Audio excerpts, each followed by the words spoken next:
Greetings from sunny South Florida. It's time for the Palm Beach Podcast.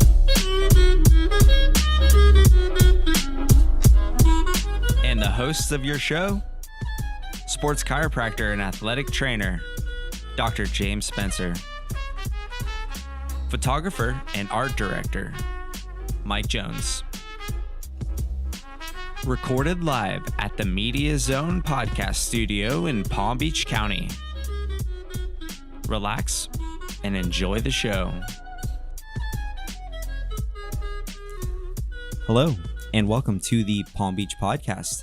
My name is Mike Jones, and we're coming live from the Media Zone Studio on Singer Island. I'm here with my co-host, Dr. James Spencer. How are you doing today, James? Hey, good to see you on this beautiful Friday morning. Absolutely. Yeah, I know. It's sort of a nice change to have a podcast recording going into the weekend. You know, and by Friday morning, I mean it's at least noon since we're drinking these White Claws. Yes, noon. Noon 30. But we have, as always, a special guest on the Palm Beach Podcast today with, local artist, local legend, Carly, enunciate your last name again for Mike. Mejeur. Mejeur. Hey, thanks for coming on. Thank you. Thanks for having me here. I'm excited. And listen, it's very cool to showcase your artwork here in our studio. So thank you for that. And really, why don't you tell the guests, where you are and kind of how you grew up and where you're from? All right. It's going to be a long one. No, I'm just kidding. That's funny. We got a whole fridge full of White Claw over there. Oh, my gosh. I'm going to my son's Thanksgiving thing, so hopefully I'm... You're welcome. All right. I was born and raised in Palm Beach County. I think since 9, I did junior lifeguards, like camp every summer, and I just loved it, and I loved being on the beach, and I was like a runner, swimmer, all that, just any sport I could get into. So, the beach was just a place to go do it all. And I knew when I turned 18 that I wanted to be an ocean lifeguard because, and I was friends with all the lifeguards then. Had to follow that path. Yeah. And I started at the YMCA lifeguarding and then started with Palm Beach County Ocean Rescue when I turned 18. They had to wait. Like they started the training and then, okay, now you can finally, because I was, a summer baby. Sure. So then I, just experienced all of that. Went to college in Baltimore, which was a really big difference. And what was the decision to go there? It gave me the most money. Maryland Institute College of Art. Yeah. And it happened to be the best painting school in the country at the time. So I was excited about that. That's really cool. Good economic decision as well. That's what I thought, And it's good to get out of like the home bubble for a little bit too, right? Yeah. I was excited. I wanted to see the seasons. I wanted to see snow. Never seen snow.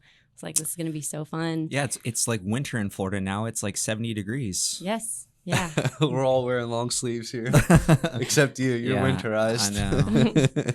Yeah. And then, once I got there, I realized when they had to give me the special light and the vitamin D supplements that I had the seasonal affective disorder and all that stuff. So that is real. It is real. Yeah. Yep. When you're especially somebody, they said, coming from Florida that, is used to a lot more sunshine. And then you go there and there's days of just overcast. But the worst was the rain because how in Florida you're just like, it'll stop, I'll just wait. Well, I was standing by the door and my roommate's like, what are you doing? Don't you have to go to class? I'm waiting for the rain to stop. No, it's not gonna stop. Like it's gonna be like this for days. It never did. No. It's like a Florida thing where you can kind of wait like 10 to 15 minutes and it's either gonna like completely stop or like get even worse. I don't know. Like when you come out of the grocery store and everyone's just standing there with their carts, like they know, yes. They know it'll stop. You either commit or you wait. This is some real Florida talk right here. Yeah. Florida locals. So go on. Yeah. So, the light was great. My roommates were awesome. We had a blast the whole time we were there. They were all different types of artists. I met so many great people. I still keep in touch with a lot of them. And, it was a great experience. I don't know what. Yeah, sure. So, and would you really focus on in school as far as art styles? It was oil painting mostly, and I liked portraits and figures. So I loved trying to get the people and their likeness, but also their personality in the portrait.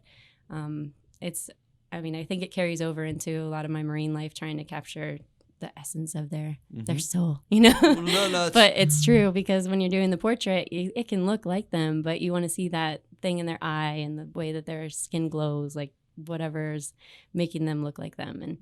And yeah, it was really important to me. I did this series when I started dating my husband that was about like young adult men in Mhm. transition, and it was just like boys in their cars basically, Mhm. and just Mhm. like their faces and whatever their car looked like in the background, and just kind of like catching them at a moment where you know they don't know where they're going to next. Like, I don't know.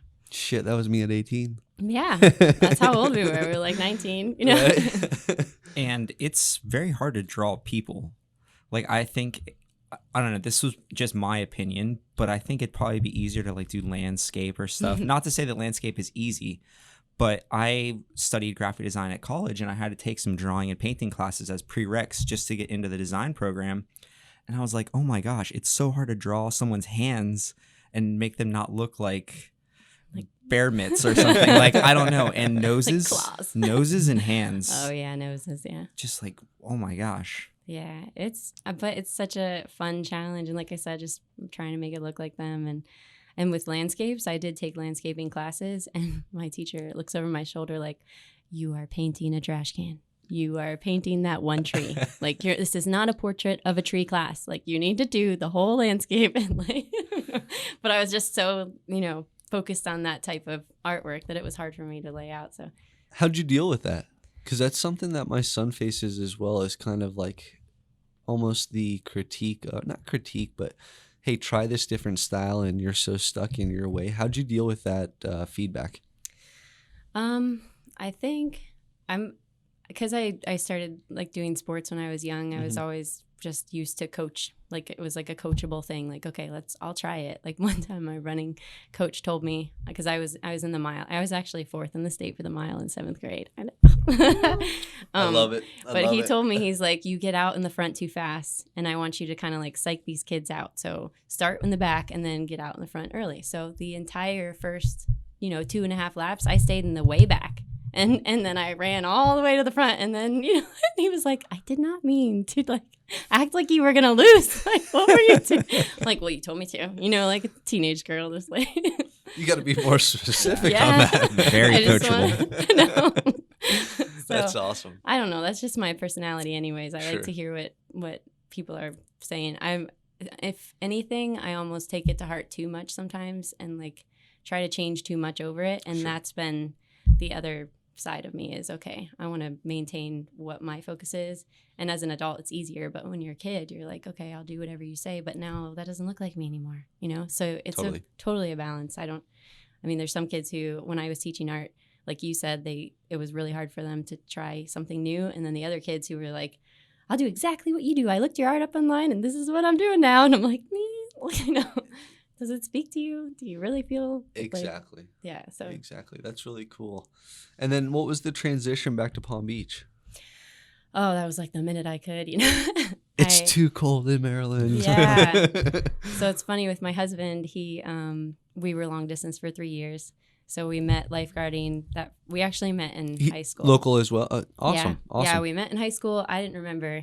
We were at a party. It was like the first party I'd ever been to, and he showed up soaking wet, and the party didn't have a pool or anything. Like, not even just in a bathing suit. We're talking like soaking and he had long Questions to hair be at asked. the time. Yeah, like, what is this guy? And he just stared at me, and I wish you could see, but I know this is just vocal. But he was like, That's awesome. And then I said, he knows I'm not supposed to be here. In my mind, like, this is ridiculous. I'm just so out of place. I shouldn't be at this party. And Why? Because you weren't soaking wet? yeah, Exactly. why didn't I think of that outfit? But he just he looked at me like that, and I was all awkward. But he told me later, when we were dating, he was like, that was the kind of girl I wanted to marry. But I didn't know how to like even say anything to you. I was just, and he knew all my friends, and he never said hi to me the whole time. He just like sat next to my friend, stared at me. Like, it was just so weird. And so I That's his didn't. go-to move. I was I just know. going to say, it worked. If you met him, you'd be like, yeah, that's Teddy. No, I've met him. Yeah. We met him at the Yeah. showcase. Yeah. So you saw his Yeah. He's a good dude, by the way. Yes, definitely got a good one. And was your art starting to take shape with like the aquatic theme when you No. were up there. So how did that happen when you moved back down here? Yeah. So when he came up to live with me, first we went to Italy. I studied abroad in Firenze, in Florence, Italy, and that was a blast. And he said, you can't go without me because there's all these Italian dudes there. So he came with me, and at that point I was kind of not like getting over the portraits and figures, but I wanted to explore some other sides of it. Mm-hmm. And I actually, for my senior thesis, ended up writing a book about like the drawing from the right side of your brain. I wanted to figure out how to draw from memory and working memory. When you're driving in the car and there's a car that is next to you because you've seen it out of the corner of your eye and you just have that in your memory. It's a short term, it's gone and then another car comes up. That's your working memory. And I guess the best people at that are burglars because they're like figuring out where things are as they're coming into a house. And I don't know, this was all in the research of it, but I thought it should be artists because you're looking at something and then you go down and you draw it and you look back up and you draw it. But the research and, there's like all this anecdotal evidence. And I had different types of artists, landscape artists, portrait artists, illustrators, all experiment with this where you looked at some picture. There's a little bug in there. Get them out of there. You look at a picture for, I think it was maybe 15 seconds, maybe 4 seconds. I don't know the amount of seconds I had at that point. And then you look down and you can't look back. You have to do it all from memory, the entire scene. And so it was just so interesting to see what each person, anyways, that was my senior thesis. So I knew I was kind of trying to explore different ways, like conceptualizing my interests into, I don't know. That's kind of what I left. No, that's very interesting because I would say a fellow colleague of ours, Tracy Alloway, that's what she studies up at UNF. She's a psychology teacher up there. And her and I wrote an article together on slacklining and working memory. Oh, cool. And how balance training and barefoot stimulation improve the working memory. Yeah. And it's interesting how you talk about that because that would probably help the situation if you had barefoot stimulation at the same time. It would only help the working memory of that 4 to 15 seconds.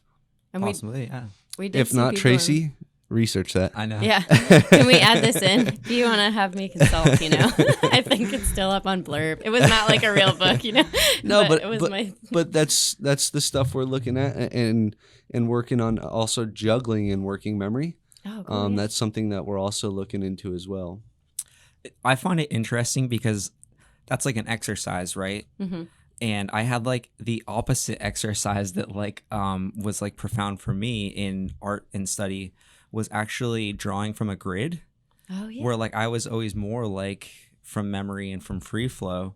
And we had a project where it was like you had to take an abstract photo of glass and then draw it. And like just glass with light reflecting behind different layers and then you have to like draw like a 6x6 grid over your photo and then like draw like Each block piece by at a block. time. Yeah. All the way up.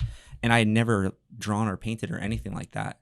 So it's just interesting how like a different exercise can like speak to somebody in a different way where yours was more like, work from here. And that meant a lot to you. Mine was like work from this little frame and like go frame by frame by frame. And it's just cool to see like, different class, different exercise, different personality and background, how it affect you. For sure. Because our brains are so complex and so many, and then, throw in all of our memories and our emotions. And it's just, it's a lot of. Well, that's a lot of what I deal with too, as well as far as, sports medicine, sports performance. A lot of people's issues could be as easy as an old ankle sprain or like, I was teaching this workshop and I told these guys, I said, listen, a lot of this stuff is above your pay grade. It's above my pay grade, but maybe that guy has a tumor in his hip. Maybe that's why he doesn't rotate his leg open. Or like I've had a patient admit he was sexually molested when he was younger. That's why his leg doesn't rotate. Yeah. So all of this stuff plays in, these previous experiences play into not only the artwork, but even movement. Mm-hmm. So I think that's pretty cool to see how, full circle, it doesn't matter what industry you're really in. A lot of it is full spectrum. For sure. Absolutely. And so at this point you move back down and you always had this history with painting, and the love of lifeguarding in the ocean. When did the marriage happen? I think when I came back, I took like a year of just not painting or doing anything. It was like, all right, I'm back. I got a job teaching, which was crazy because at the time we had just had the recession. Well, we were in Italy. The recession happened, and all of a sudden it was like, how come my dollar's not worth anything? Because we didn't really pay attention, except that like Italians loved Obama. It was all over. So we're like, yay, Obama, but it wasn't, we didn't really pay attention to the economy. We were having a blast doing what we were doing there. And so when we came back, they weren't hiring teachers. And that never happens. They're always hiring teachers. I think it was 200 teachers hired that year instead of the normal like 2,000 or something crazy in Palm Beach County. Don't quote me on that. Sure. I'm bad with numbers. But I know that when they said, okay, if you're a math teacher, if you're a science teacher, if you're a special a special teacher, you do art or science or whatever, and stand up. And I'm like, I stood up. There was nobody else. And I was like, oh my God, this is so lucky. Praise the Lord, because I really need a job to pay off these student loans. Right.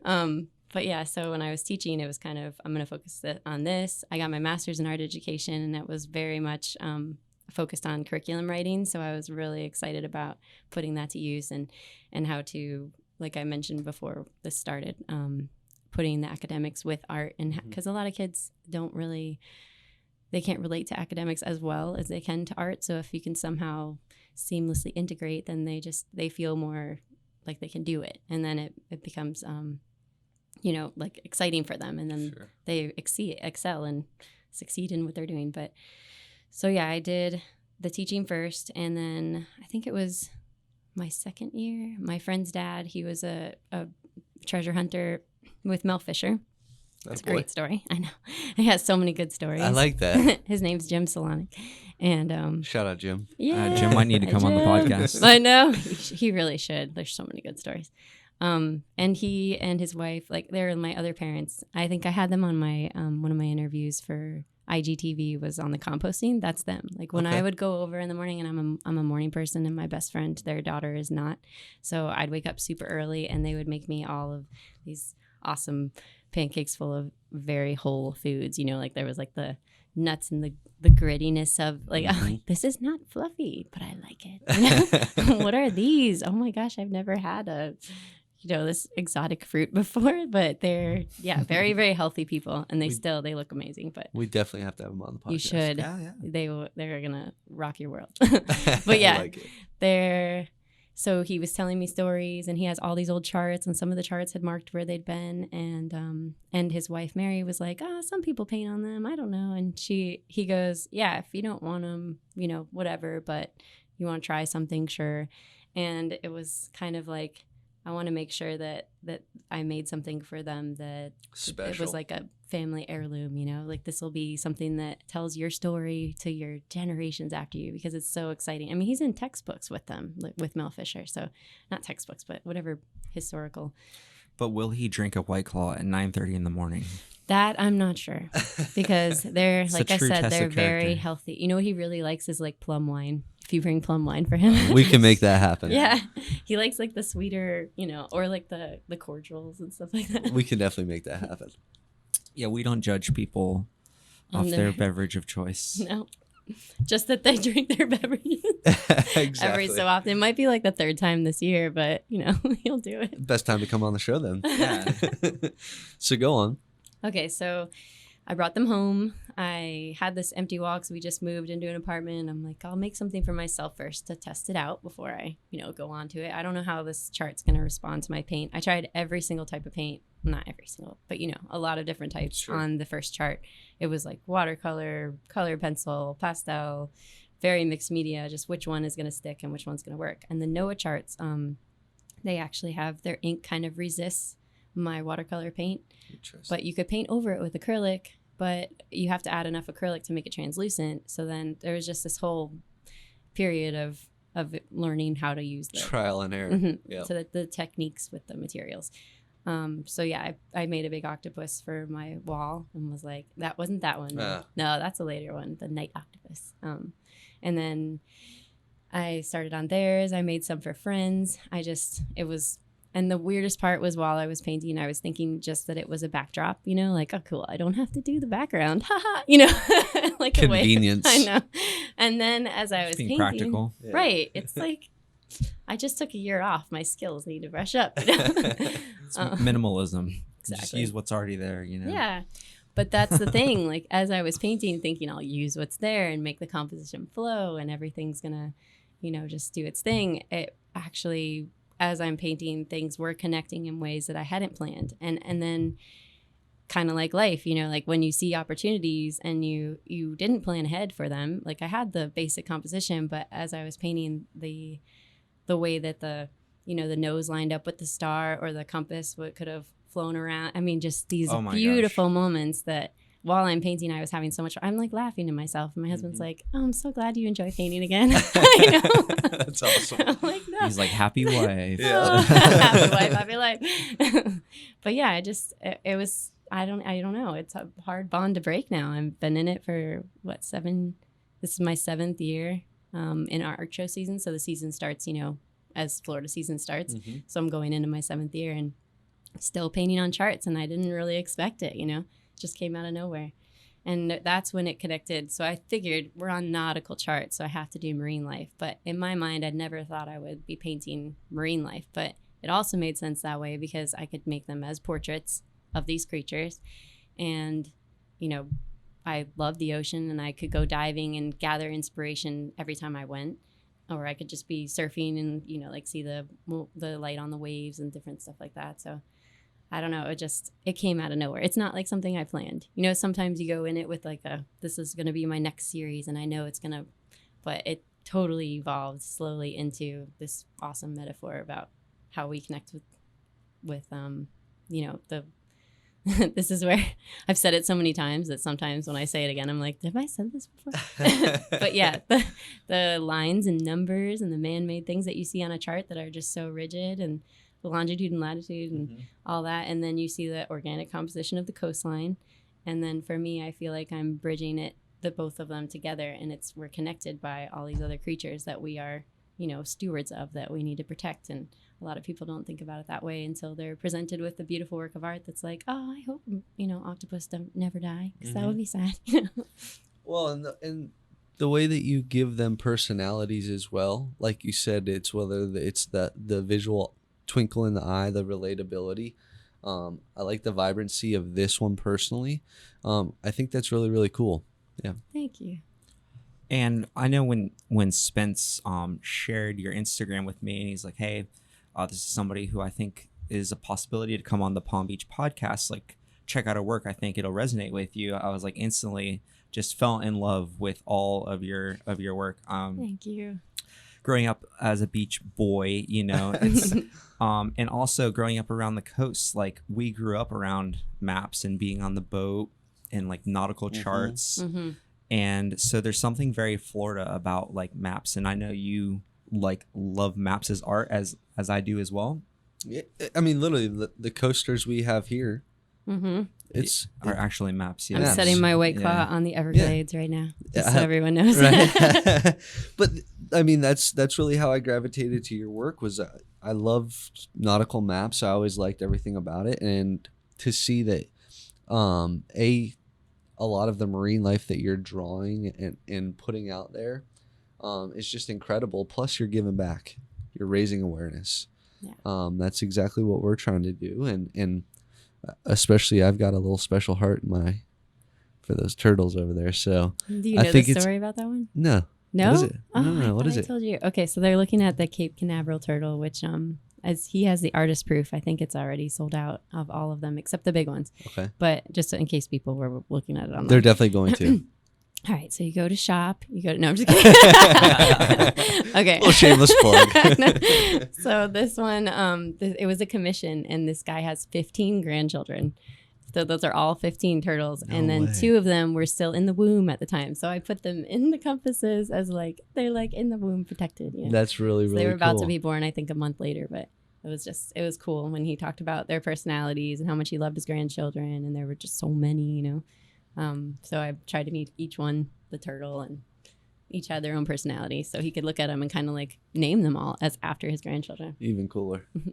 Of all the animals that I encounter in the ocean, I really think there's something special about the turtle. Yeah. When I'm surfing or diving and like you see a little head and two eyes pop up, it's just so cool. And they're, I don't know. People in my family always said I'm like Crush from Finding Nemo.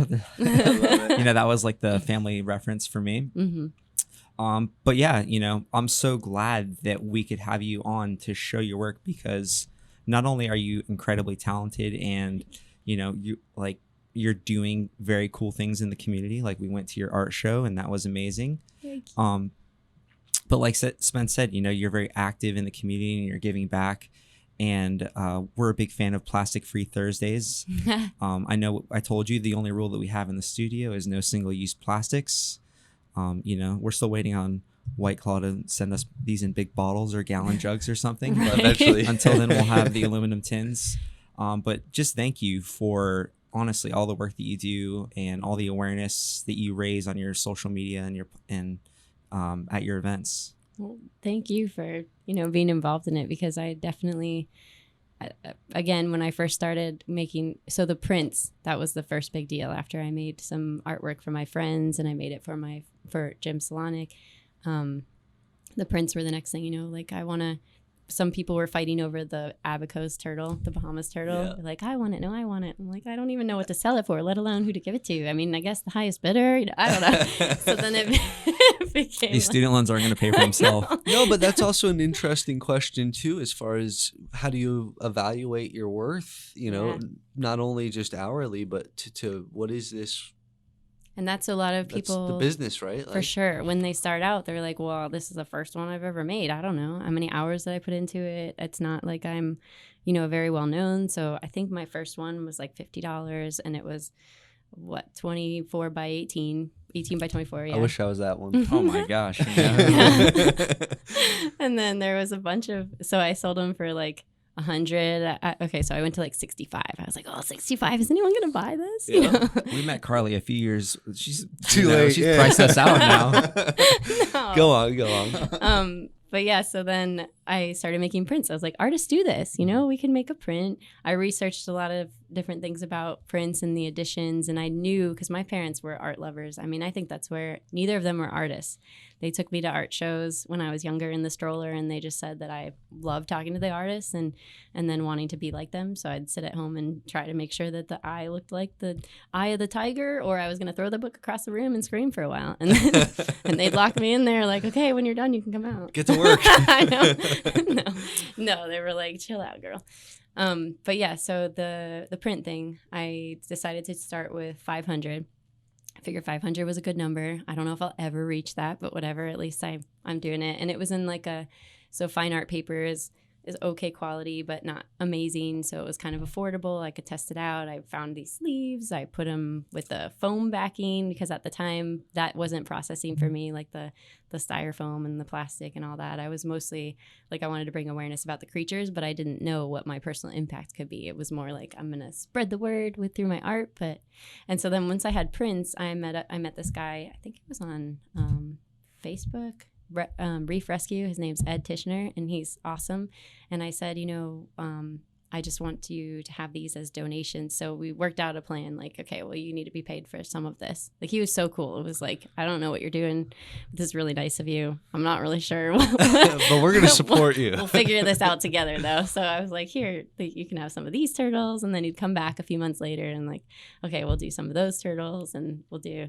And anyway, so that was the first experience I had with giving back, was with Palm Beach County Reef Rescue. And then I, got involved with Gumbo Limbo and Loggerhead Marine Life and a few others. And then a lot of people started contacting me for donations for their silent auctions and things like that. And I'm actually going to the Palm Beach Zoo for the Florida Association of Environmental Professionals. They're like award ceremony night. So just connecting with all these people awesome. I'm really excited to be involved and to learn more, because I wish that I had more of like a science mind, but I don't. I love learning about it, and I did want to be a marine biologist when I was in high school, just because I thought, like, I love the ocean. That makes sense. And then after taking the biology class, I was like, woof, no. But, having those people and getting to learn from them is awesome. It's invaluable, you know? So yeah, the prints, and then the starting to give back. And then what happened next? I did like a few little shows with the Lake Worth Art League, and they were so supportive, and a lot of them had been around for a long time, and it was just like their side thing that they loved, or they were retired and just loved it. They weren't trying to like, you know, get rich or anything like that, or use it as their main jobs. And yeah, but you probably learned a lot from them. I did, and they were so sweet. Everybody was really inviting, and just just their setups of their booth and all these things. You know, I was taking it all in, trying to figure out what I was going to do. And I applied for Sunfest like on a whim, thinking I'll never get in, but whatever. And I did, but it was on the waiting list. So he called me personally. He was the nicest guy. He's no longer their volunteer, but he called me and said, "Okay, you're off the wait list." And I was like, "Oh my God." Like, he heard me on the phone, like almost crying. Yes. I'm in the show. But yeah, That's awesome. After Good for you. Sunfest was such a big deal, because it was like a 3-day show, and I met all these people, and it was so well received. And just, you know, when you have an art booth that is something with your art that you really, really care about, I'm sure it's like this for all artists, but you're attracting the people who also care about those things. So you meet the most amazing people, and then you're just even more psyched about what you're doing. So it's kind of like a high, even though I'm more of an introvert, wouldn't you guess? But at these art shows, I get to, you know, like just fill up basically, and then get really tired later. It's palpable energy. We had another guest on, Brendan Hayden, who's the owner of Coastal Performance, a gym, and we actually had a big talk about like introvert, extrovert. And at the end of the day, he said, look, like communication is just a skill. Like whether you're introverted or extroverted, you still have to practice it. Oh yeah. And just grit your teeth through the, you know, the weird moments and just get better at it. And I'm sure when you have to put yourself on display, like, you know, you probably have to smile and grin and, you know, you're just showing face, and we're big believers in that. Like, you know, we really, really are. Like, that's one of the reasons why we wanted to have a location. It's why we wanted to have Media Zone, is a place to show up and a place for content creators to come and show face and create their content. What do you think about the studio that we've set up here for podcasting and recording videos? It's amazing. I mean, it's so cute, you guys. Do you have pictures of it on there though, right? Like on your Instagram or something, or how did they? Oh yeah. And we had, you know, girls helped us decorate. Oh, that's where it His came. wife, my mom, you know. I love this table though. This is like, There it is. Yeah, we were waiting for that it's one. the table. I don't know. You need the earth element here, because you got the black stuff, and then and it's like modern, and then you bring back in the The roots, Mm-hmm. literally. Hey, Yeah, but we're very, very happy to have you on the Palm Beach podcast. It's so nice to have someone in here that is not only very passionate and good at what they do, but also gives back and has some purpose. Like, you know, for me, it's inspiring to sit next to you and listen to you share your story and share your artwork. You're definitely somebody who is going to have their art in lots of people's homes in Palm Beach County in the future. And I'm very glad. I think we got like some turtles that we can hang up in here now too, right? totally. And honestly, it's always what I say: lead by example, be the change, and that's what you're doing. So, cheers to that. Yeah. I mean, going back to our introvert extrovert thing, I think I was talking to somebody yesterday. He was also an artist who said he was introverted, but now he works for Vineyard Vines as the creative director, talking to a bunch of people at once. He's like, but you know, when it's something you're passionate about, it just comes out. I'm like, yes, Yep. That's what it is. It's like, I don't like the small talk stuff. I don't really care to like have conversations with big groups at a party. But when I'm talking about what I care about, you know, you'll hear all of it, because it's so much more fun, you know? I'm going to say it's exactly, I remember Mike and I were driving up when I had a talk, and he was like, hey, do you need to practice? And I was like, no.